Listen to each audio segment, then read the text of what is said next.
department.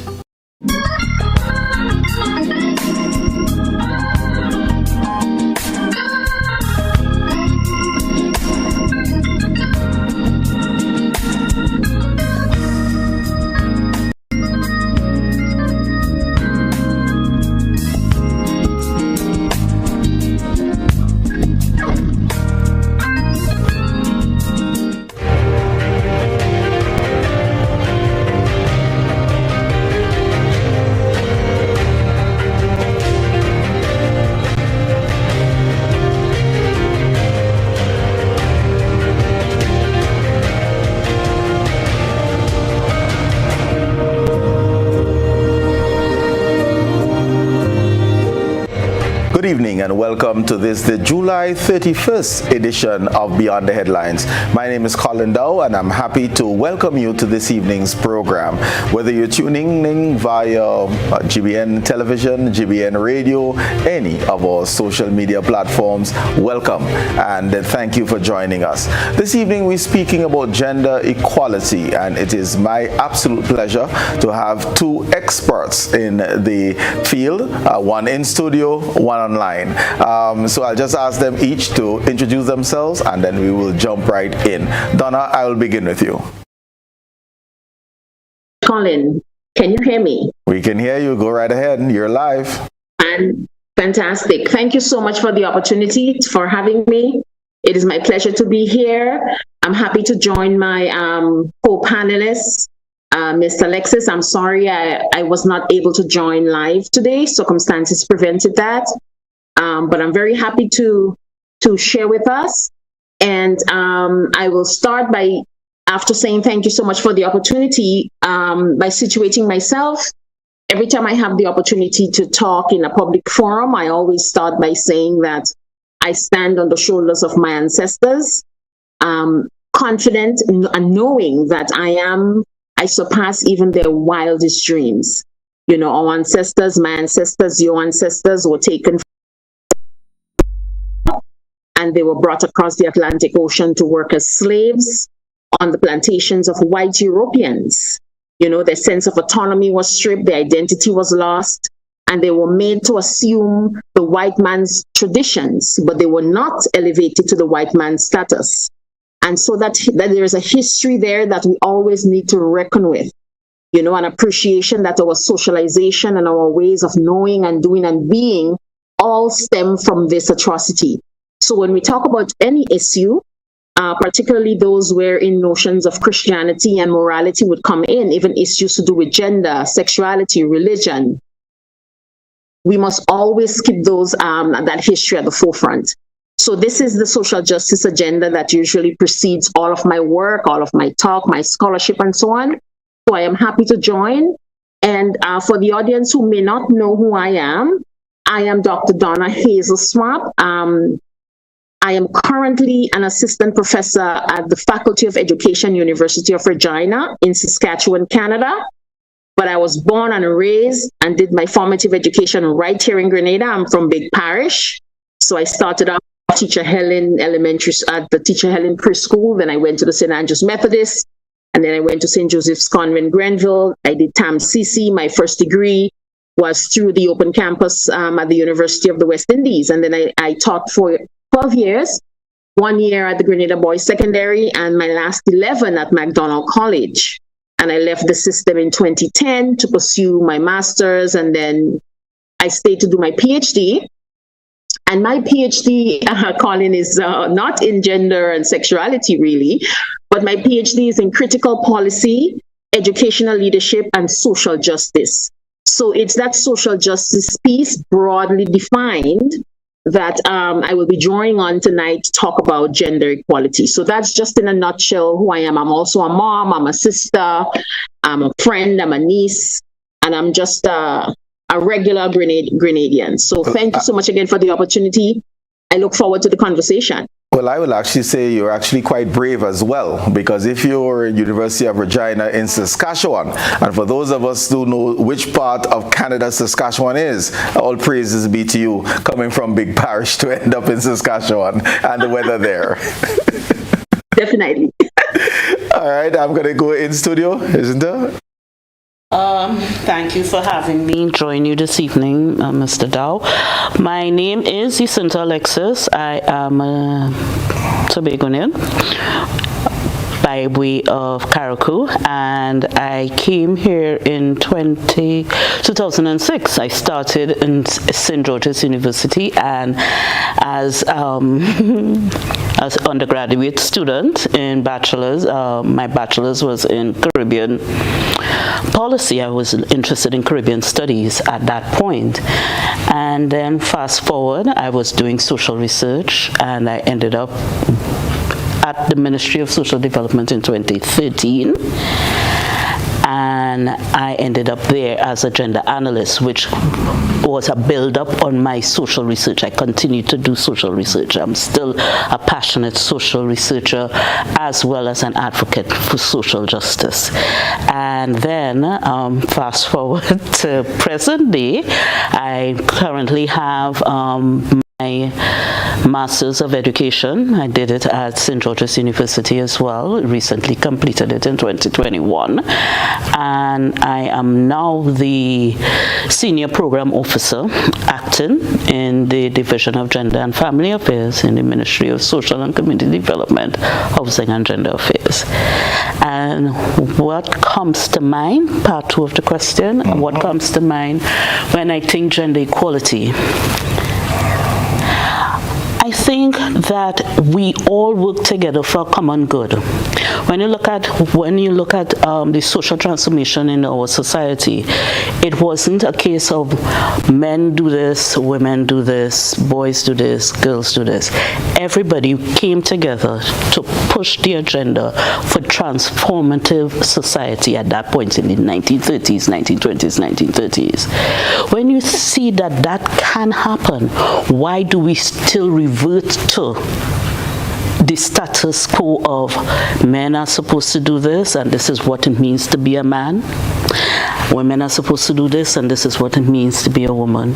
Where do we put persons with disabilities in that mix? How do we serve the needs of all the population in such a way that everybody has access to resources? So when I think about gender equality, I think about how do we ensure that everybody is met at the point that they need the assistance to bring them to that level playing field. Mm-hmm. And Donna, I'll come over to you. So what comes to mind when you hear gender equality?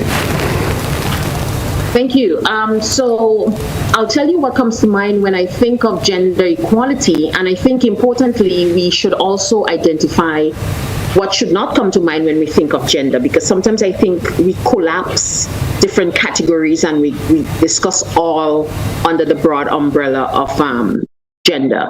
So gender equality is the state of equal access, that ease of access and resources and opportunities for every citizen, regardless of gender. So it includes economic participation and decision making.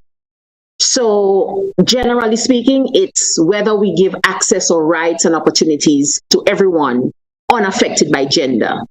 And I like to talk a little bit about what gender is not. So sometimes when we talk about gender, we collapse gender with sex and sexuality, sexual orientation.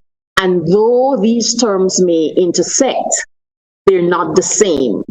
So, for instance, when we're talking about sex, we're talking about that biological and physiological characteristics that we say, for instance, that we associate with chromosomes and hormones and reproductive organs.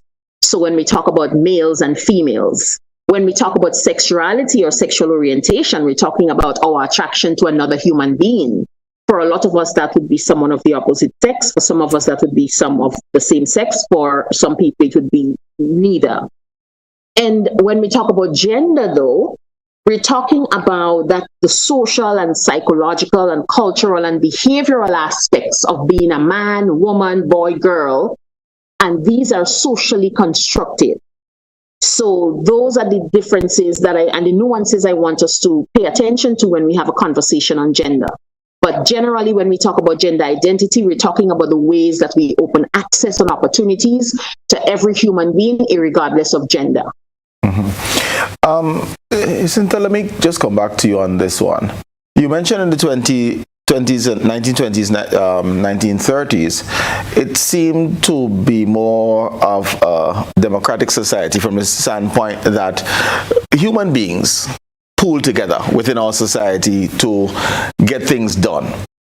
What in our society now, 2023, is impeding that same approach and that equality? I would look at it from, we don't seem to have that need to coalesce around a common cause, a common goal to move forward. So we have reverted to superimposed spaces of what society determines where you need to fit within that space. But when we were working towards that common goal, the enemy, when we had an identifiable enemy, which would be the colonial masters, I'm referring to the Caribbean, where we were looking to get that level of independence, we recognized the fact that to make this happen, we are all experiencing these challenges. To make that shift, to have that shift, we all needed to work together. So you had front line and back line, but we all working towards that common goal. When things settled into status quo and we achieved what we needed to achieve, you have some of these frontline women who were there making that strive, making that push to make the society the place it needs to be, were relegated back into their respective spaces, which is what society has determined what their roles are. Let's look at, moving from the Caribbean, let's look at World War II. Women, whilst the men were out there fighting, the women were the ones in the factory building the planes, etc., etc. But as soon as the World War was over, the women from under the industry had to come out of the industry and revert to being homemakers. That is what their roles are. We don't value what homemaking involves, that care work. We don't value care work. And our space is to be the caretakers of the society without valuing what that role is. Donna, any comments on this in terms of the shifting roles, as it were, and society determining what should be male, what should be female in terms of the roles, and the lack of appreciation and valuing for some roles, typically those held by women? Thank you for that. And I like the context that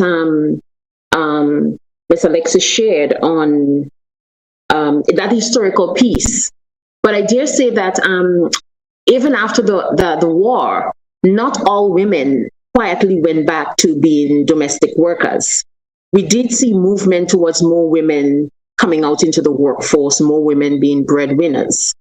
So, but generally speaking, I would say that we're still a very patriarchal society. The world, the economy, our systems, our arrangements, our structures have been set up by men, insert white men, or white men, for men, men for men. And in a lot of ways, it's still the same way. Remember, it wasn't until the 20th century that women were given, early in the 20th century, and for some countries around 1944 thereabout, that women got the right to vote. But I like where we're taking the conversation in terms of how much of a social construct gender is, and how in society over time we have determined what roles we're going to peg for women and what roles we're going to peg for men and boys, and behaviors that we accept for boys and behaviors that we do not accept for girls, and the way that we police, particularly women and girls' bodies. Those are important conversations that we need to have around gender as well.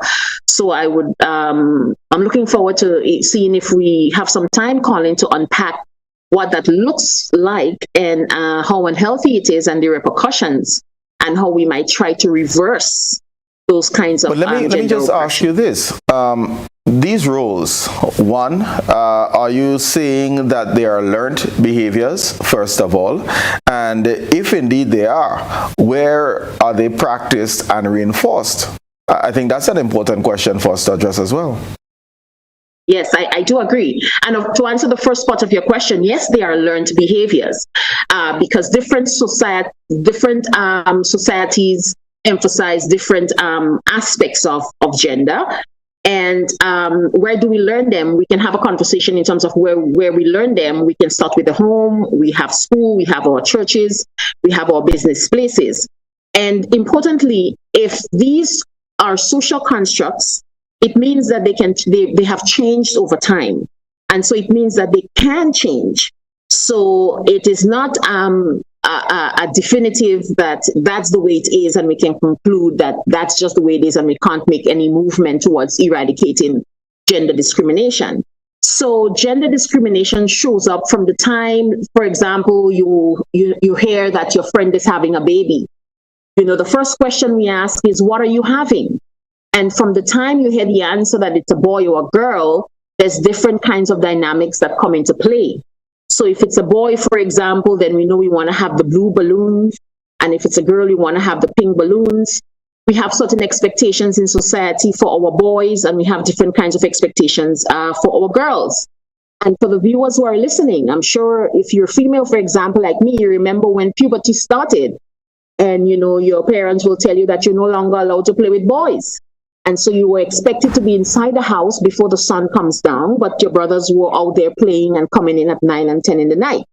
So these are ways that we feel that we must over-police women's bodies, but we allow boys to engage in certain kinds of behaviors. In the classrooms, we divide the class into boys and girls. We have games for boys and girls. Now, this is not to suggest that we can't have sports, male sports, female sports, but it's the perception and the stereotypes and our socialization over time that we have just naturalized these kinds of thinking, and we've normalized these kinds of thinking, and anything beyond what we have considered to be natural, we deem evil or unnatural.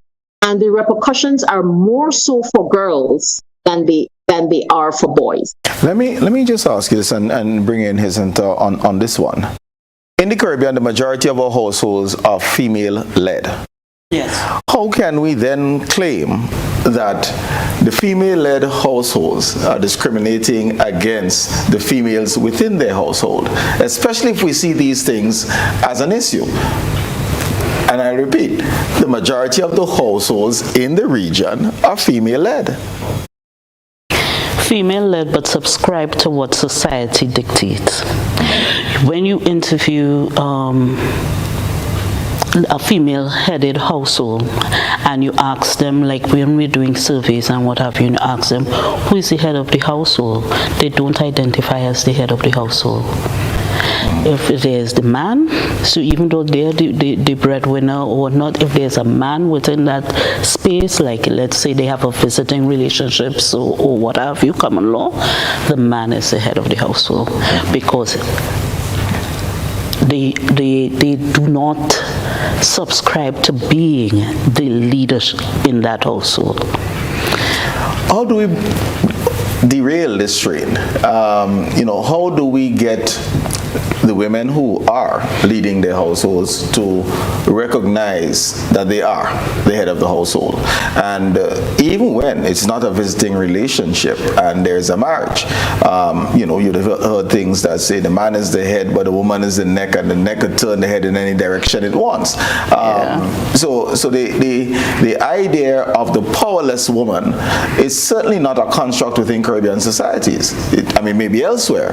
And again, I would also want you to grapple with the fact that this whole idea of gender inequality, is it something that we have adopted that is foreign to us, and we're now, it's popular, so we're using it and we're identifying with it, but based on our own tradition within the Caribbean societies, where the women have been in charge and have been leading and heading households for centuries probably,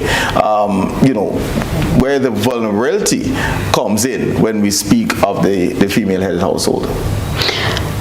What happens within the household is mirrored in what happens in society. Care work isn't valued at all. We still have situations where you have students, let's go to students who want to go with a non-traditional area of study. When they go to enroll or enlist, let's say in STEAM, science, technology, engineering, when they go to enroll in the school, you still have the persons there telling you, why you want to do this? Why don't stick with cooking as opposed to being an agronomist?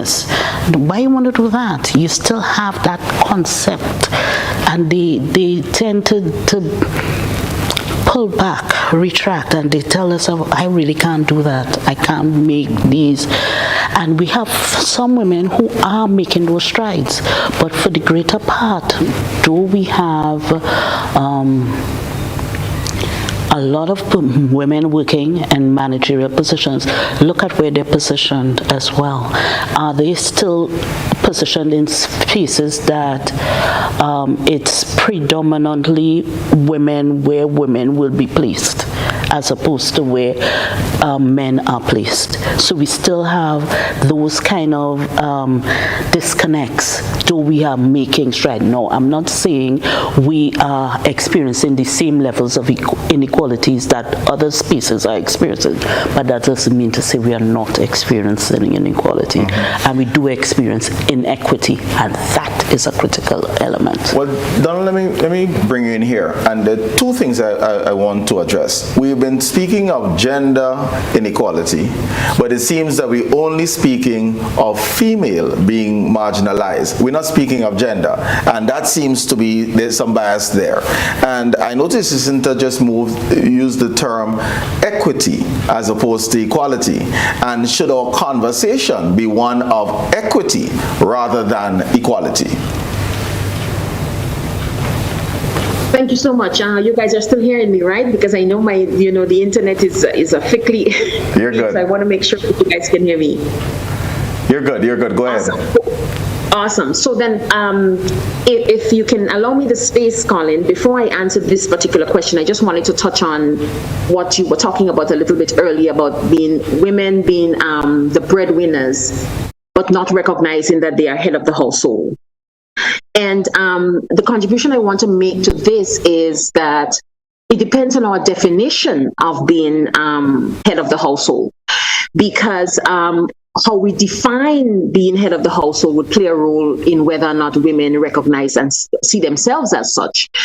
Also remember, we purport to be a Christian society, and so the Bible has certain precepts around who is the head of the household. And notwithstanding whether the woman brings in the dough, so to speak, the Bible teaches that men are the head of the household, and women should, accede to the wishes of their husbands. So, and we are a society that's steeped in tradition, and particularly steeped in that Christian faith. And so, notwithstanding that in many Caribbean homes, women are the ones who are out there earning more money or earning the money for the household. Jincinta is correct when she says that most women still do not see themselves as head of the household. And a lot of men would not allow women to see themselves as head of the household or as equal partners. And so what I want us, in order to move that needle in the right direction, it is important to question these taken for granted assumptions. It is important to question these norms that we have that have become normalized, and remember, as I said in the introduction, that we are a colonial society, and we've inherited a lot of what we've inherited is based in colonization. So that's something for us to unpack there. When we talk about equality versus equity, typically when we talk about equity, we're talking about giving resources to particular groups of people, the particular resources that they need to succeed, versus equality means giving everyone the same thing. So when I think of gender equality versus gender equity, I think both pieces can come in. We do need to open access and opportunities in the same ways that we do for males. We need to open those opportunities for females. But in the same way, I'll give you just an example. Sometimes men say, well, women say they want gender equality. So if I have to, on the job, I have to lift a 50-pound bag, then the woman should be able to lift the 50-pound bag. And, they look at it in those kinds of binary, dualistic ways. And if we're looking at it from an equity perspective, we're saying that we should allow women the space to make decisions, have control over their own bodies. And Colin, we can talk about healthcare. The way that healthcare is set up in such a way that we women, we have more challenges in accessing healthcare. Certain decisions we want to make with our bodies, our doctors will tell us, well, have you spoken to your husband about that? And so we have to always get consent from our husbands for certain procedures. Let me challenge you on this, because allow me to challenge you on this. Accessing healthcare, for example, I would say in all societies, women access healthcare, men do not. That's a problem. So if we want to talk equity healthcare, then we need to encourage our men to access the healthcare. Men do not. If we're going to speak about equity and decisions with bodies, I would like to think that if a man is making a decision over his body that can impact the relationship that he has, I'm assuming that he is married, the same question is asked, and rightly so. So whether the access and the determination is a male or female, it is important for the physician, because it's going to impact the relationship, to ask that question, whether it is of the husband coming in to do a snip or whether it is that of the wife. How do you respond? Yeah, so I respond by saying that, in fact, it is not. In fact, a woman should have 100% control over her body to make whatever decisions she needs to make, whether it is to end the pregnancy or have a procedure. We should not have to have consent from our male counterparts to make those kinds of decisions, even if, as you say, Colin, it impacts relationships and so on. That is not a determination that a doctor makes. And but again, the question the doctor asked, though, is have you had the discussion? That, I think, is an important question for us, for our society. Yes, it is one thing for the doctor to ask that question, but it's another thing for the doctor to refuse the procedure based on your response. So that's where that access, that inequitable gender relations and norms come in. And I don't have any statistics on men who go in to do a vasectomy and their doctors refuse to do it because they have not dialogued with their spouses. Most often it's the other way around. And it's not just in those areas, Colin, because women and girls, statistically, and I was just reading that on the World Health Organization website today, women and girls face greater risks of unintended pregnancies and STIs, including HIV and cervical cancer and so on, than men. We experience unacceptably high levels of violence that's rooted in gender equality than as opposed to men. We have in some societies, we still have genital mutilation happening and forced marriage is happening. Women most often are the ones impacted those kinds of decisions. These are ways where it's not. Allow me to be a little bit selfish here. And yes, everything that you said, certainly in terms of the let's say, I won't use the term castrations, but that's not a Caribbean phenomenon. And I want us to have a conversation about Grenada and the advancement of Grenadian society, Caribbean society, rather than us pulling things that are far outside our norms and customs, because that might, just tilt the conversation in being unfair. But I would want to continue this one, but I know I'm going to get a signal that it is time for our first break. So what I'll do, let's take the first break and then let's come back to our discussions.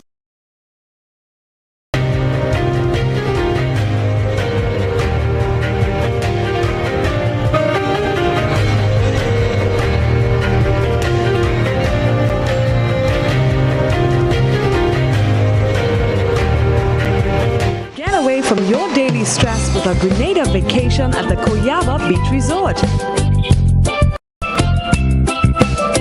Coyaba is located on the world-famous Grand Anse Beach and boasts 5.5 acres of beautiful garden.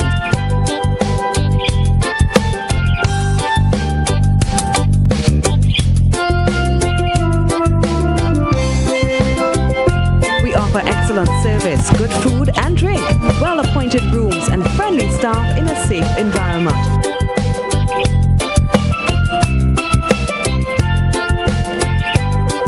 Facilities include 2 restaurants, 2 bars, swimming pool, water sports, tennis, gym and body treatment rooms.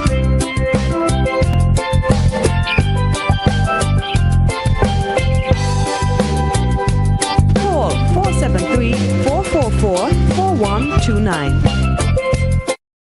Have you heard about the new Soft Weave bathroom tissue with total hygiene? As hygiene and safety have taken center stage, our bathroom tissue is now manufactured with 3 different technologies to offer the best protection for you and your family. UVC light technology for a safe and effective disinfection process, eliminating 99.9% of microorganisms. Also, production at high temperatures, killing all types of germs and bacteria. And it's pH controlled with delicate fibers to prevent irritation for even sensitive skin. Soft Weave Total Hygiene Bathroom Tissue. Available in supermarkets and shops island-wide. Visit Soft Weave Caribbean Facebook or Instagram pages for more information.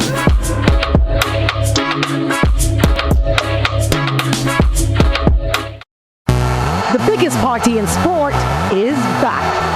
CPL and WCPL return with more action than ever before. Are you kidding me? Watch the biggest names in cricket battle it out in the race for glory. Brilliantly! Celebrate some more! Get your tickets now at cplt20.com or at the box office. Join the party. Experience cricket played louder. Queenita's broadcast of Republic Bank CPL 2023 is made possible by Republic Bank. We're the one for you. The National Lotteries Authority, Grenlec, and Hard On Plus.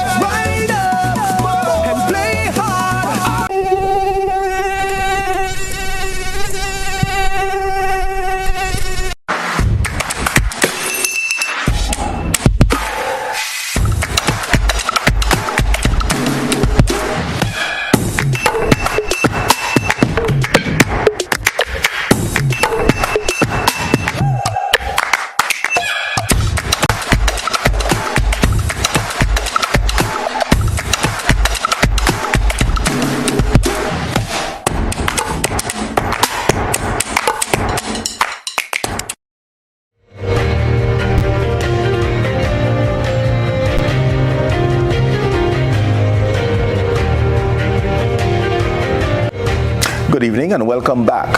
This evening's Beyond the Headlines, we're speaking gender equality. And just before we left office, Donna was making the point of the challenges with decision making that women will have within the healthcare system. Any comments that you'd like to add there? I give you an example. A man could go and pick up condoms, no questions asked. A woman go to pick up questions, they look at you in such a way, and they kind of question if your husband knows you're picking up condoms. So we have this thing that our bodies is to be controlled. Let me challenge you on this, because I have a fundamental problem with this. If I go to a pharmacy in the US, in the open aisles, there are condoms. Yes. I come to a pharmacy in Grenada, and it's behind the cashier, and I need to ask for it. Yes. Now, typically, unless you're comfortable and confident and in a relationship that is open, you will go up to ask. One will also argue that the teenager, and we could debate whether or not the teenager should be sexually active, but the teenager will be shying away from walking up the counter to ask for condoms. And one would say that the teenager needs it more than some others who probably can afford to take care of a child. So is this a gender issue or is it a societal issue? It's a societal issue, but remember, gender is a social construct. So our perception of what is right from this moralistic point of view is grounded in what what the expectations are. So as a man, it's no problem. It have certain barriers you don't have to face. But as a woman, there are barriers that you do have to face, and it's that power and inequality playing out. My challenge here is calling it inequality, because if a youngster goes to pick up sanitary napkins for his girlfriend, he'll be looked at in the same way. So it is gender. So it is gender inequality. And therefore, what we need to address then, the conversation needs to be about gender. Gender equity and equality in terms of our treatment of both males and females, rather than saying the females are typically the victims, quote unquote, and I'm using that term very loosely, as opposed to the males not suffering some of the same fate. And one of the challenges we continue to face is how society tells you what it is to be a man, what it is to be a woman. So when society still has that power to dictate what is manhood, what is womanhood, we will continue to experience issues of those challenges and those persons who go against. How does society treat with those who don't want to be boxed into these narrow confines? How do we treat with persons who do not and will not subscribe to the status quo? Right. So Donna, let me bring you in. And you actually introduced this one before. So I'm going to use local parlance. And viewers, forgive me, but Donna introduced herself as being very Grenadian. So I too will be very Grenadian. And early on, when she was describing her upbringing, it was my cock lego penya hen. In way we treat our boys differently from our girls. At puberty, before 6 p.m., don't let outside get dark, girls inside, boys on the outside. How do we change this narrative? How do we ensure equality and equity in terms of the treatment of our children, and therefore inculcate that attitude within them, which can impact the wider society?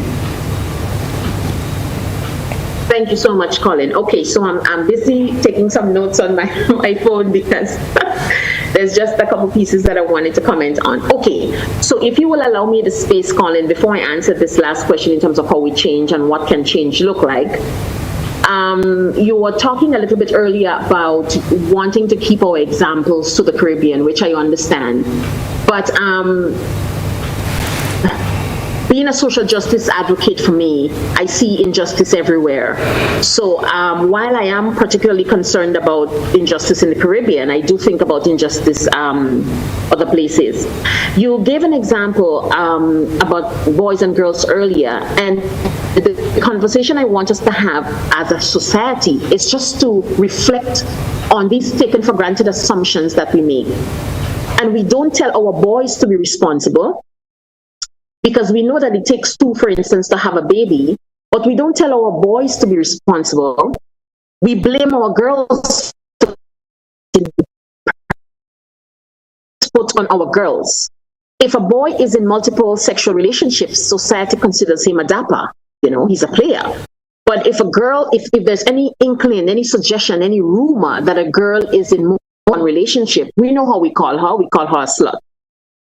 And it begins for me with men not telling us women how we feel and not telling us that we're not experiencing gender inequality, but something else. This is where it starts, because I always say, I use the term, if you don't have that female reproductive part and there is a decision in regards to that, men should have nothing to say. You stay out of that conversation because it's a conversation for women. So I think it's that natural privilege that men have that is so invisible that we think it's so natural, because over time, how society has been structured by men for men, men just have this privilege of giving their opinion on certain things. And so I think from in going forward, what we should do collectively as a society is to just think as a man, think as society in terms of these unspoken norms and cultural ways of knowing and doing, and the impact on girls versus the impact on boys. Donna, But can I interrupt you just on this one and ask whether we build these barriers, are we encouraging equality, equity, and a better society, or are we creating divisions? And it should be the manner in which we converse, we collaborate in order to enhance our society, as opposed to say hands off. And I'm not doing male or female. I'm saying that seems to be a barrier which will undermine our development as a small society. Yes, and I do understand what you're saying, but it's the same argument that sometimes when we talk about racism, for example, we have white people a lot of the times wanting to give us their opinion on racism. And what we're saying collectively is, if you have not experienced racism, you need to just listen and believe when Black people tell you that they've experienced racism. The same ways when we express that we have experienced these forms of gender inequality, then we need our men to listen. Yes, we can have dialogues, and yes, we can have conversations, but these conversations must be rooted in understanding and not justifying the status quo, is what I'm trying to suggest. Mm-hmm. Right, and I'm with you there, but there still is listening and conversations as opposed to barriers, whether we're talking black, white, because even whether it's racism or not, because prejudice and discrimination crosses gender, crosses race, crosses class, and it is important for us to recognize that dialogue is what will get us through, whether it is black, white, male, female, rich, poor. But let's get to how can we bring about equity in a movement towards equality. And I like using the term equity deliberately as opposed to equality. And you gave good reasons why, because equal sometimes don't help those who are less fortunate and those who have been oppressed for quite some time. Sometimes you actually need equity as opposed to equality in order for you to thrive. But how do we start the process of advancing our societies? I always say that social change begins with mindset shifts. So I use the term in academia, we use the term willful ignorance. So these are for our hard-headed folks who refuse to be educated on issues. And so we're saying that we should move from being willfully ignorant to having conversations and growing in our understanding. So it begins with mindset shifts. So, and it also must start with listening. So these kinds of conversations that we're having tonight are important conversations to have in terms of talking about ways that society has been gendered, and not just gendered, but gendered to the benefit of men and to the disadvantage of women. And it also involves having a conversation beyond talking about men versus women to all different kinds of gender, because we tend to just think in a bubble and think in a binary that you can either be a man or a woman and that's it. I guess that's conversation for another time. And it begins with changes in our classrooms, changes in our institutions, changes in churches, changes in terms of our business approaches, certain clothes that we ask women that they should wear to go to certain spaces, that men have those same kinds of restrictions on them. These are all little ways that we can start to have conversations to shift the needle in the right direction, Colin. Mm-hmm. Okay. Jincinta, how do we have the shift? Let's speak about schools. So how do we begin to have that shift within schools when we have these youngsters? How do we have that shift? I'm looking at even like your choices of subjects. Mm-hmm. Where is it written that boys are more technically inclined versus girls? We can let people explore where they need to be in terms of academia. We can start that conversation actually as early as in primary school. We look at all the inequalities that we experience in society. We introduce topics like how we parent our children based on their sex. Why it is that boys are allowed to do certain things that girls are not allowed to do. Within that household, that's your first space of socialization. So why don't we have gender responsive parenting going on? Why do we have this thing about when a particular time reached, the child had to be on the inside, and the boys are encouraged to be boisterous and assertive, and girls are expected to be, not heard, and do the housework. I grew up in a household where we all had work to do. So there wasn't a case of this was boys' work or whatnot. But isn't that our Caribbean reality? And I come back to the point, whether we are importing a construct that is foreign to us, because all of us can relate. I mean, sorry, my household was 2 boys, so we didn't have any girls to palm anything off of, so we had to do everything. Everything. Right? But likewise, my father would say that he too had to do everything, although it was him and his sister, they were shared. So I would argue that that is our Caribbean reality, which we may be moving away from, and we should be embracing who we are and who we were as a people. When you look at the family structure, and I agree with you, we have been moving away from that healthy extended family. You had that extended family, and now we are to focus. The perfect family is the nuclear family.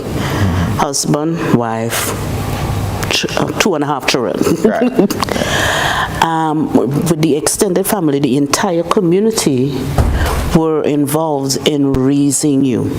So it was that was our, permit me, our Africanness, our tie back to where we had the community responsible.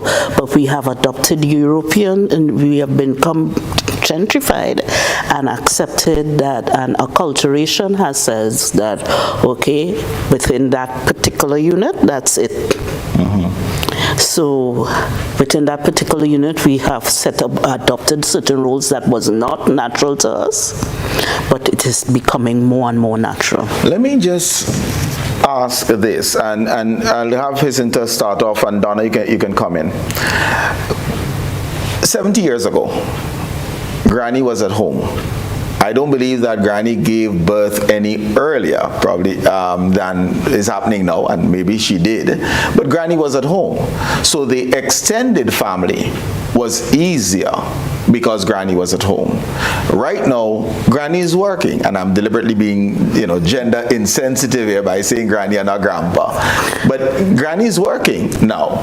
So there isn't that matriarch of the family at home to take care of the grandchildren, etc. Because if we're working later, that's an economic thing as opposed to a gender thing. How do you respond? The dynamics, the family structure has shifted. But even though Granny is at home, we had scenarios where you had aunts and you had cousins and uncles who were also responsible. I remember getting into trouble when I ran away to go to the library in town, and I was supposed to be in school. When I saw my cousin, I died 1,000 deaths because I knew it was going to be reported to my mother, which was not what my idea of it was. But you know that you were accountable. You had different people. Correct. So before I got home, my mother was already aware of where I was, and I needed to account. So you still had that dynamic. You have extended. We have abdicated that level of integration, raising from that community space. Maybe it's because we have to worry about our children being preyed on by the predators who see them as easy prey, or maybe it's because we have no choice. We had to focus on making the money. It's an economic survival. But we have lost some of our values, and that is also feeding into how do we get to move forward when we've lost that kind of sanguinity that we experienced growing up. Donna? Yes. Okay, so I just wanted to unpack just a couple things. So I'll start off with the comment that you made a little while ago, Colin, and I think maybe it was just a matter of just using language loosely or whatever came to mind, sort of, because you said the extended family was easier because Granny was at home. Mm-hmm. And now Granny's working. So the assumption that I read in that comment is that Granny should be at home because Granny's place is at home. And so sometimes I find when we say certain things and we make certain statements, it can be loaded. It can be a loaded statement. Another thing you said, is it possible that we're importing some things and it's just the Caribbean way? Now, even that statement also implies that this is our way and we should accept it. And it's not you now, Colin, but I'm talking about society generally. And when men tend to say, this is the way it is and we met it that way, and we should just accept that's how it is. But look at who is saying that. It's not the person being oppressed, but it's the person benefiting from the oppression who's saying that this is the way it is and we should accept it. And so we need to have a conversation where we come and we shake things off and we say, okay, let's just start from basics and let me try to understand where you're coming from, and let me try to understand and please try to understand where I'm coming from so we can break these barriers down. Because I find sometimes we're not aware that our thinking can be entrenched a little bit. And in order to move the needle in the right direction, we need to shake up that status quo thinking that we have, that things are natural and that's the way they are. Remember, Colin, in slavery, the black man, his role was to go around to the different plantations and impregnate the women. That is not to suggest that this is the way it should be now, but it's something from colonization. And that is why I say that wherever we start, we must understand that these precepts we have and our ways of thinking, we have inherited them from colonization, and there are implications for that. Let me ask you this, because you started off using the Yoruba tribe statement early on, because we all stand on the shoulders of our forefathers. Is gender equality practiced in Africa? Because as you said, if we're implying that we inherited this concept of oppression of our women from the Europeans, then we should be able to find gender equality and equity in Africa. And I'm not certain that that's true.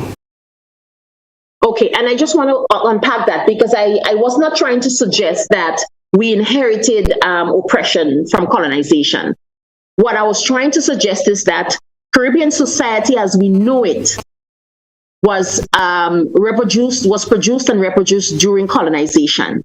And a lot of the thinking and practices that inform daily life in the Caribbean and in Grenada, they are based on the Christian faith and colonization. And when I say that there are implications for that, and we need to unpack that, is an understanding that we all do not subscribe to Christianity. We all are not on the same playing field when we talk about unpacking the status quo, because some of us are more knowledgeable in terms of moving the needle than others. We're more perceptive in terms of the ways society has been structured to oppress men and to privilege women. So that's the general statement I was making there.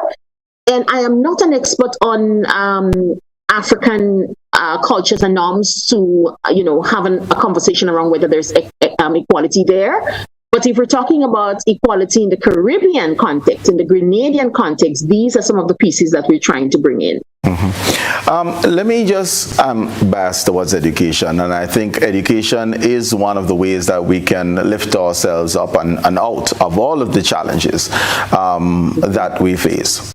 We're in a situation now, and I can speak towards the OECS in particular, certainly it is the Grenadian phenomenon as well, where enrollment, success, attainment, so enrollment, completion and attainment in schools is female dominated. right? Enrollment in the tertiary education system. At the community college level, you would see somewhere in the mid-60s being female. If you move to the university level, you see closer to 80% being female. Now, my challenge to you here in terms of a respond is that there is access to education.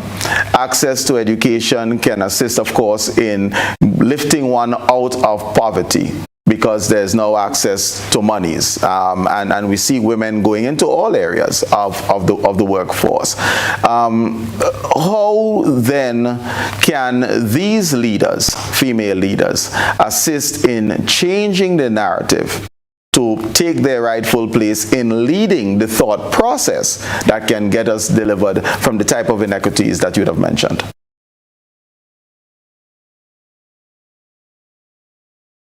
Okay, and I imagine we're starting with me. Yes. Yes? Yes. Okay. I just wanted some clarity on one thing. You gave the example of boys who are underperforming now. No, I didn't speak of. I didn't speak of underperformance. I spoke of enrollment. Okay. I spoke of completion rates and attainment, and that's female dominated in the OECS. Right. Yes. And it is female dominated, and it is statistically accurate that girls are outperforming boys in some areas, yes. And I am not an expert in that area, but from my reading and my research, that toxic masculinity that we have in the Caribbean plays a role in the underperformance of boys generally. And the ways boys think they have to act macho and be masculine and be men. And a lot of the times that doesn't involve education in that sense at all. Are you doing some victim blaming here? In that you're blaming the boys for their lack of success as opposed to us thinking of how they can. Okay, go ahead. Oh, no. Yeah, so I'm saying it's that toxic masculinity where we feel that boys should act in certain ways that some boys subscribe to. I'm saying that research has indicated this as a possible reason for the underperformance of boys. No way, not that I'm blaming boys. And in terms of your question around female leaders leading, I want to be clear that I'm not suggesting that women should be leading the discussion at all. As you say, I feel it's a situation where we should have all hands on deck. What I'm trying to suggest is that when we talk about oppression against women, I feel that we need to listen to the voices of women when they tell us what this oppression looks like and how we can get out of it. So I just wanted to clarify what I meant when I was talking about females and leading. Mm-hmm. Right. Okay. Yeah. Jincinta? So, we are not generally encouraged to be assertive. Some of us, it's perceived as being rude in our society. I was fortunate enough to come up through a system where I was encouraged to speak and my voice was heard from as early as I. So if we want to get leaders and the women are taking their space, we need to also encourage that level of being present, being heard, being part of the dialogue, and share your experiences with other up-and-coming, so that they can, up-and-coming young ladies who are looking to move into that space, because we need to build that capacity to be leaders. So be a leader, lead from the front, lead from the back, but bottom line, you have to be involved in the leadership process. Oh, most definitely. Viewers, it's just that time again. Time is moving very quickly on us. It's time for a second break. So let's take the break and be right back. And when we come back, you will have an opportunity to contribute to the conversation. 440-1252 it is. Thank you.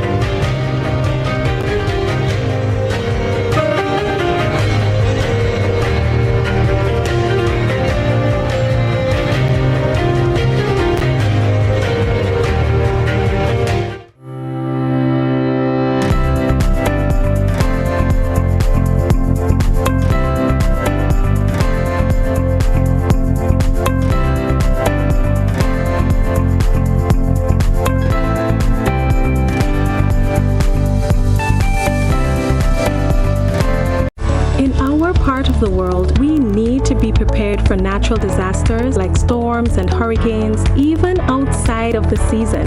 I'm sure you'll agree that keeping our loved ones, homes, and businesses safe is important. So, I came up with a few quick tips to help you stay safe. Familiarize yourself with your electrical panel, as it may be necessary to switch off the power during a storm or flood. Make sure you install a transfer or isolation switch to prevent your generator feeding electricity to Grenlec's line. If trees are too close to power lines, call Grenlec at 237 for advice. By following these easy steps, you will be well on your way to being hurricane ready. Don't be caught off guard by natural disasters. Prepare now. For more information, visit grenlec.com.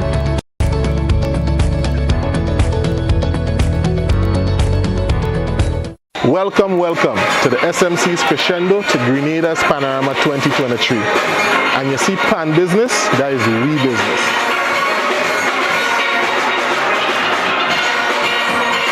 My name is Andrea Isdale. I am 21 years old and I am from St. Paul's. For me, playing pan was like second nature because like any other community-based organization, when you grow up seeing your parents do something, it's natural for you to want to do it. So it wasn't a choice, it wasn't a decision. It was just a natural thing that I knew that I actually had to do. So it was no choice. At the pan yard we have on Thursdays is our in-house pan yard liming day. So we have things. So tonight is our cricket night. We have games night. We try to bring in persons to speak, to have motivational nights, to get players more inspired and wanting to play the pan more and to have a greater love for the pan. So that's some of the things that we do. It's definitely okay to come and see us practice. We always put on a show, whether it's practice or performance or a gig. Our days for practice are Mondays, Tuesdays, and Thursdays from 7:30 to 9:30 p.m.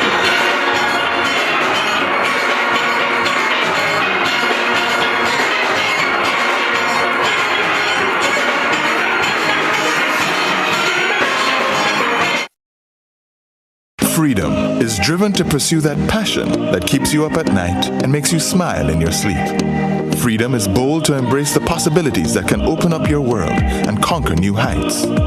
Freedom is fabulous with bits and pieces that enhance the quality of your life. Freedom is what you do with the flexibility to change path or direction when you need to. Freedom breeds ambition and purpose while having loads of fun along the way. But most of all, freedom is well-deserved for the road traveled and the journey still to come. Unleash your freedom with Nexa Credit Union. Offer ends August 31st, 2023. Call us on 440-1354 or visit our website to pre-apply. Apply now. Freedom awaits. It's the 4th edition of Hubbard's Live Free for 1 year promotion. Cuatro Punto Cero. It's unbelievably amazing. You can win free fuel, free drinks, cash prizes, free property and vehicular insurance, free cable, TV and internet, free electricity, free coke, free water, free cooking gas, free paint supplies, free passes to Sunshine Promotion events for 2023, free groceries, all for 1 whole year. And every winner receives a lunch package. Be sure to fill out the entry forms and enter it into the marked entry boxes at all Hubbard's departments and at participating outlets. Promotion runs from April 1st to September 30th, 2023. Draws will be held every 2 weeks. Terms and conditions apply.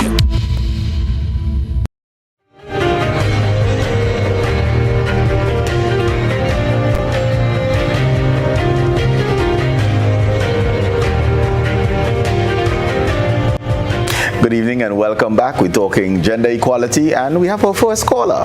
Good evening, caller, and welcome. Yeah, good night to you, Mr. Dowe, and good night to your guests. I think tonight is historical because we're on the heels of emancipation, albeit that we only be celebrated on the first Monday. Because today I was reflecting on how that the liberation of women is yet to be achieved, just as how the full emancipation of ex-slaves based on the conditioning. But let me say that there's so much I can say. In fact, tomorrow I'll be part of a Commonwealth roundtable on gender, climate change, and health. But let me say this, based on some of the things that was told. I want, Mr. Dowe, for you to consider certain things, like, for instance, in the spiritual Baptist movement in Grenada, the women build churches, but they cannot lead a church. They have to go and fetch a man to lead a church. The Catholic Church, on the other hand, women play a leading role, but they would never become a priest. Not that I want them to be, but look at that. Then you have a situation, I'm just giving you little points that you could contemplate. When we refer to women who do agriculture, we say women gardeners. When we talk about men, we say farmers. So that when they have to get loans or whatever, there's program, the farmers get it, the gardeners don't get it. And then something earlier, point out, women in the tourism sector, there's so much things stuck against them. They spend a lot of time away from the children. Most of them come from the rural areas. They have problems with transportation. They're stressed out. Most of them, they're too weak to really take care of their own self. So also, I'm trying to say all the things that are stuck against women. Nowadays, governments are beginning in the region and in other parts of the world to realize that sanitary material, human rights for the woman, there are tax on that. And then, until God is liberated, and God to be neutral in terms of how we refer to God. No one knows whether God is man or woman. God is a being, is spiritual, but we are made into a man thanks to the European. Okay, thank you very much for the contributions, caller. And I don't know, a lot of different points made here. But let me just address this, and it's just feeding off of what the caller said. Only Guyana has in its laws equal pay for equal work, in terms of equal value. No one else within the region has stepped up. Would that be something you would like to see and certainly encourage? Let's start at home, start in Grenada, expand into the OECS, and certainly the wider Caribbean, because the inequity that comes from the economics is structural. And unless we impose these laws to ensure equality, we will have the problem continuing. So I can speak to the fact that within the Gender Equality Policy and Action Plan, that is one of the areas that was articulated that we need to review and implement. So equal pay for equal work is one of the tenets on which gender equality in Grenada is founded on. So therefore, within that space, we are putting the necessary mechanisms in place to move to that space where we can have those kind of materializations. Donna, one of the challenges that we have in the workplace is the lack of parental support. We can talk equality all we want. Men cannot make babies. And if we want to have that connection, parent to child, that's why there is maternity leave, something that people struggled for. But what we see also is that we are challenged as a society because of the change in family structure, that support that the mom would have gotten years ago in caring for a child quite often is not there. And how do we address that reality when there is maternity leave, that plus vacation, a mom can be off job for 3 months or more? How do we address that in our small society with limited population? How can we ensure equity and equality and a fair treatment of women when they're at work, when they're off, and when they return? Those are two excellent points that you raised, Colin. I do agree with you on both in terms of the equal pay for equal work part of it and the mat leave for women. And as I said, it begins with conversations, with a recognition that there is an aspect of inequality or inequity happening. And so what does that look like? How is that impacting women and families and men? And how can we address that? And I know in some societies, I don't know if any in the Caribbean have moved in that direction yet, but we do also have paternal leave. We have paternity leave as well, so that men and women can share the important and awesome task and challenging task of rearing children. So it doesn't always have to be that the woman is the one making the sacrifices on leave and then having to come home and support the family fully. But when the leave can be split between the woman and the man, then that helps. Of course, what complicates it too is that in many of our households in Grenada and the Caribbean, we have households where women, it's mostly led by women, that the men do not always live in the same household as the women. And so if you're not married, that's another thing. Our systems and our laws do not recognize common law. And so if you say you're the dad and you're seeking paternity leave, I'm not so sure if our laws have been changed to reflect that. But as I said, it starts with the conversations that we're having. And those are two suggestions that you brought up that I am totally on board with. Let me also just mention this challenge. Low protection of women, both from domestic violence as well as sexual harassment in the workplace. In other words, it's an uncomfortable situation which leads to things like absenteeism and high turnovers. How can we address that? Because when we speak about equity within the workplace, it must be a safe zone because of the number of hours that we spend. But if one is brutalized at home, you're unable to make it to work, absenteeism. If one feels harassed at work, likewise, you will not be a willing participant and a productive member of the workforce. Yes, thank you, and thank you for allowing me to jump in before you do, Jincinta, because even in terms of the harassment too, we know that it happens it happens more often than it's reported. And it's this ease that I believe that men in society have to make comments on women's bodies and the way women dress. It begins with that. It's that relative ease. And almost I would describe it as a right that some men feel that if a woman is dressed a certain way, it gives them the right to make comments, one. There are even women who will say that when women dress in certain ways that they're looking for it. They're looking for the touch, they're looking for the comment. So it's that ease that I believe, again, that is steeped in patriarchy, where men feel comfortable to make those kinds of comments, where men feel comfortable to touch a woman without express permission.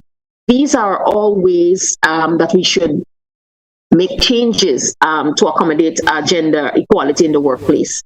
And that is not to suggest that there are not women who are not sexually harassing men. But the conversation we're having now is the ways that men do that towards women. Well, no, I think the theme for today is gender equality. Is right. It's not women being abused, and that is what I want us to keep focus on: gender equality. So wherever it exists, we need to address, because that inequality, that discrimination, that prejudice affects us all. And unfortunately, as a learned behavior, the male will then perpetuate it on someone else, and the vicious cycle continues. So addressing inequality should be addressed regardless of whether it impacts male or female. But you wanted to come in here, Jincinta. Okay, so two things. Just want to step back in terms of the parental leave, the maternity leave. We do have paternity leave. It's not as much as, but where we need to move to is having parental leave. So this is a space, a dialogue that needs to be had in terms of having a parental leave, so that whether it's the father or the mother or yes, the father or the mother, they can have access to parental leave. And in terms, now I just want to go to the second part of the question. But just before we go, we have a call online, so let's just address that. Good evening, caller, welcome. Hi, good evening, and to your guests as well. I think we have to be very careful here and not try to play God. Because we are equal, but we are not the same. I'm speaking as someone who have a wife, I have 2 daughters, no sons, 2 granddaughters. So all the people around me are females.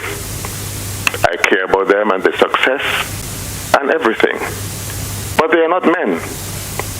So when my daughter left home yesterday afternoon, she lives by herself and her car broke down. She called me. and I'll go and see what the problem is. And when she gets home after the twilight hours, I'll call to see if she got home safely. Had it been a son, I doubt he would have called me. He might have called one of his friends. And he'd have got home whenever he got home. And I would have been bothered. So, I mean, when we talk about girls not being allowed to be out at a certain time, it's for their own safety. We are different.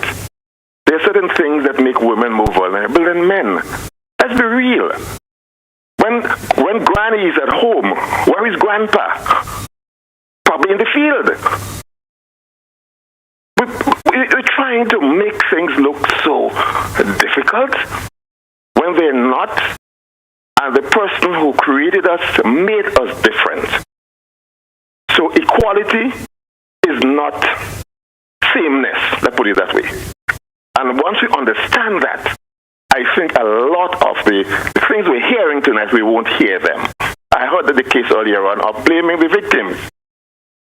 Before all that, we had headmasters. Headmistress is a new term.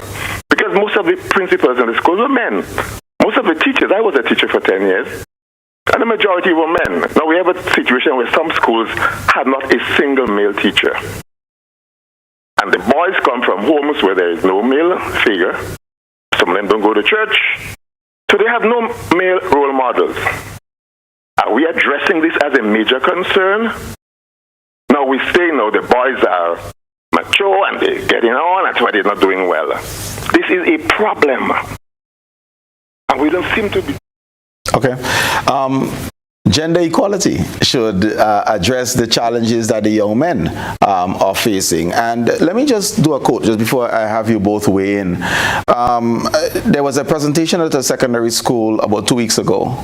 And the male who was doing the presentation was in admiration of the curriculum within that secondary school. And he expressed it by saying, you know, I went to an all-boys school and there was nothing for boys. And I think this feeds into some of the conversation that we're having, in that we learn differently, and things ought to be presented in a way to adapt to our learning style so that we can maximize on it. Whether it's male, whether it's female, whether it's someone with special needs, equity should be across the board. But I'll have you weigh in on the callers' input.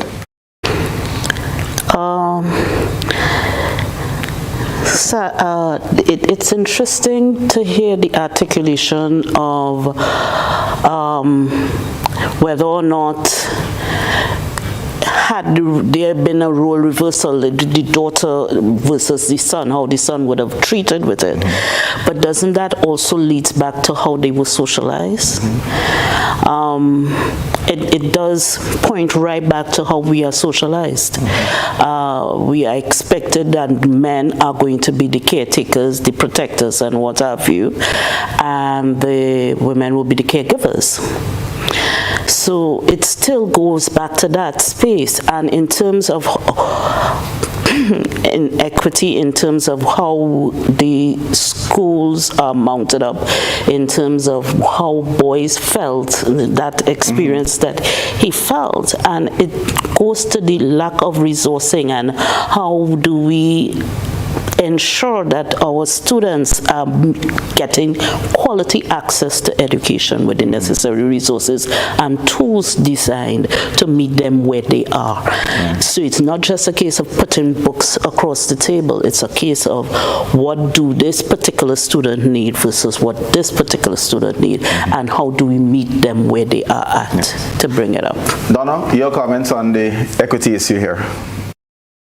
Yes, and I'm thankful for the callers who are calling in, because this last caller has given us an example of exactly the ways that we were trying to talk about how our socialization impacts how we treat boys versus how we treat girls. The caller might be surprised to know that I can change my own tire.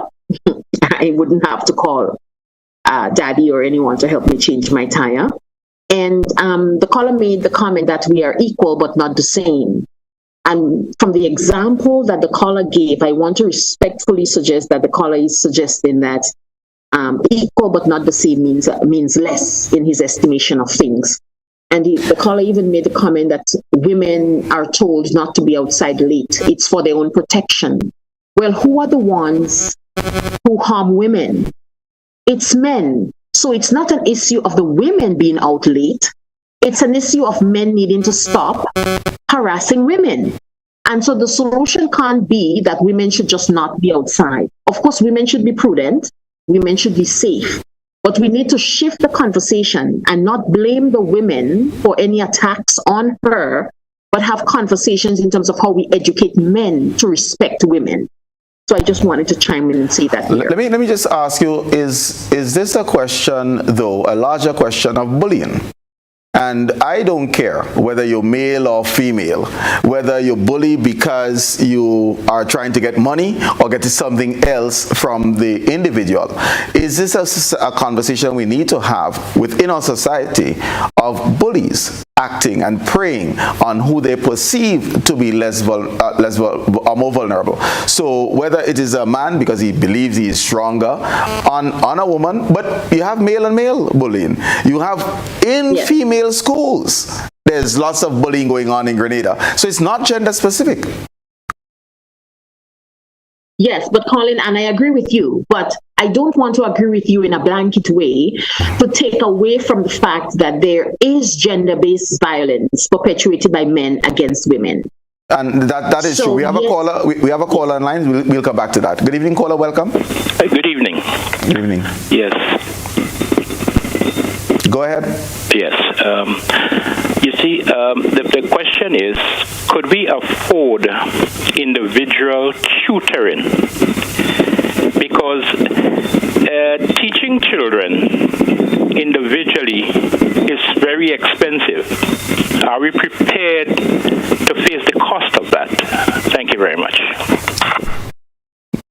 Good question. The specialized training of the staff and faculty members, the teachers, and the identification of the various learning styles of the students requires resources. Do we have the resources, one? And two, do we have the commitment in order to start that process and having that type of differentiated classrooms? We may not have the resources within our space, but if we have a plan, we could source support externally to finance those arrangements. Mm-hmm. In terms of training, we have to train our resources to meet the needs of our students, especially our students with disabilities. All right. Right. Now, there's a difference between students with disabilities and students with special needs disabilities. I may have a physical disability, but that doesn't mean to say I have a learning disability. Mm-hmm. I can mainstream, but to a certain extent. So that is where that inequity comes into play. I can mainstream if I have a visual impairment. Can I see the material? From mainstream? Do I have an itinerant teacher attached to me? We don't have the resources, but we need to start certain things that we need to put in place, including early diagnostics. We need to identify what the needs are. We need to use the evidence to build out a strategic plan of how to address and take it from there. Okay. We're quickly coming up on time, but Donna, well, first of all, just any comments that you had based on the callers, you certainly can do that.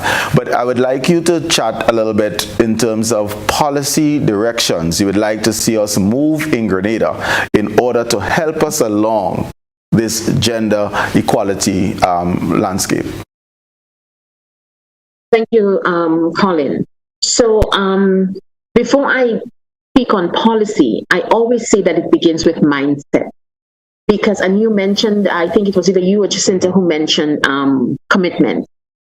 So if we do not have the mindset that there is an issue, that we can make things better, that there is a particular group, in this case women for our conversation, who are not being treated as equally or as equitably as men. And so what is the issue? How does the issue manifest? How can we make changes? If there is not that mindset, then it would be more or less futile, the kinds of changes, whether it's in policy or any other action that we want to take. So I think it begins with mindset change. We must be open to understanding that there is oppression that's happening, that women are not being treated on the same wavelength as men, that we need to create equal access for all genders. And again, for tonight, we were limiting our conversations to men and women, but we should have a conversation about all genders.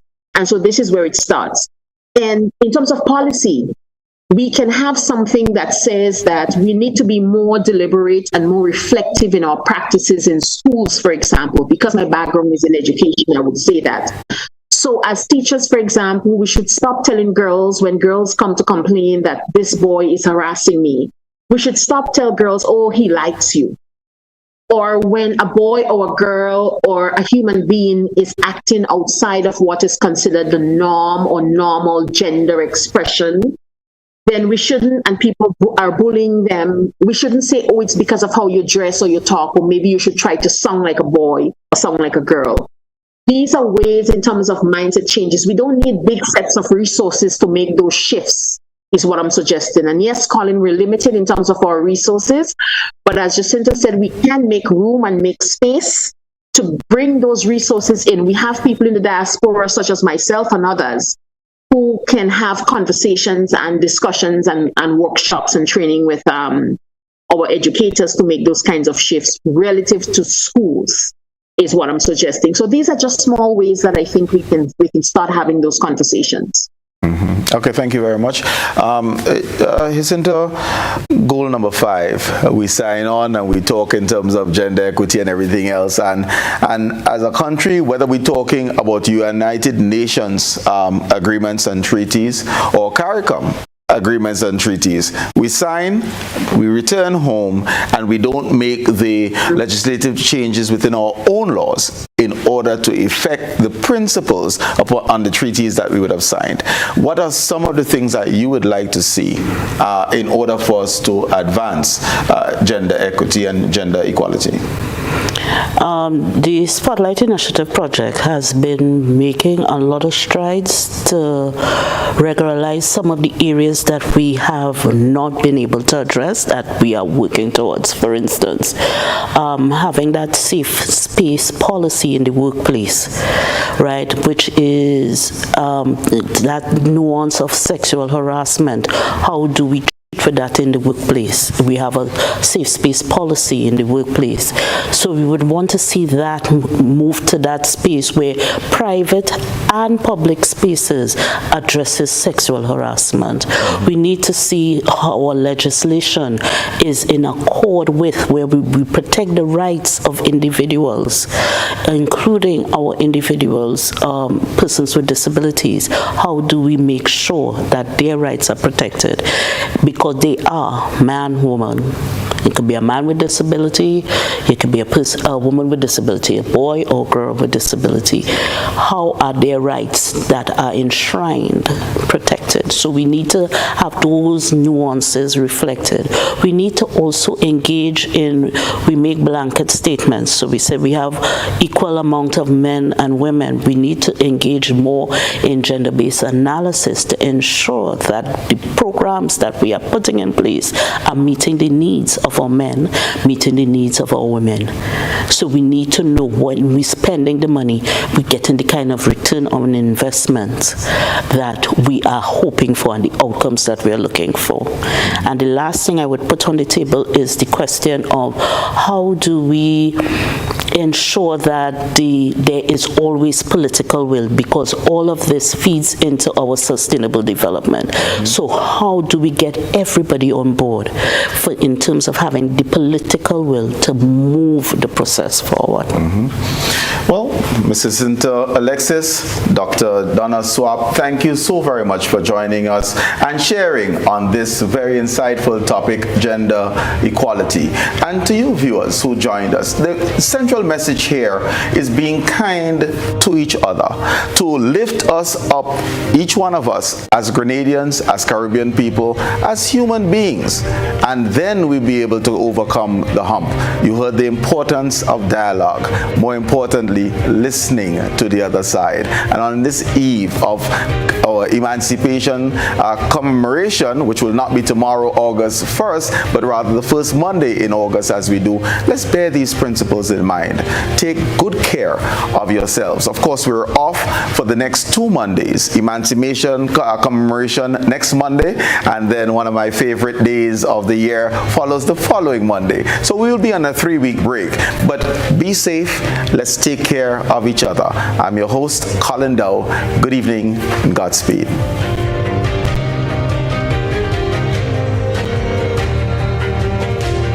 Thank you so much, Colin. Nice to meet you online, Jincinta.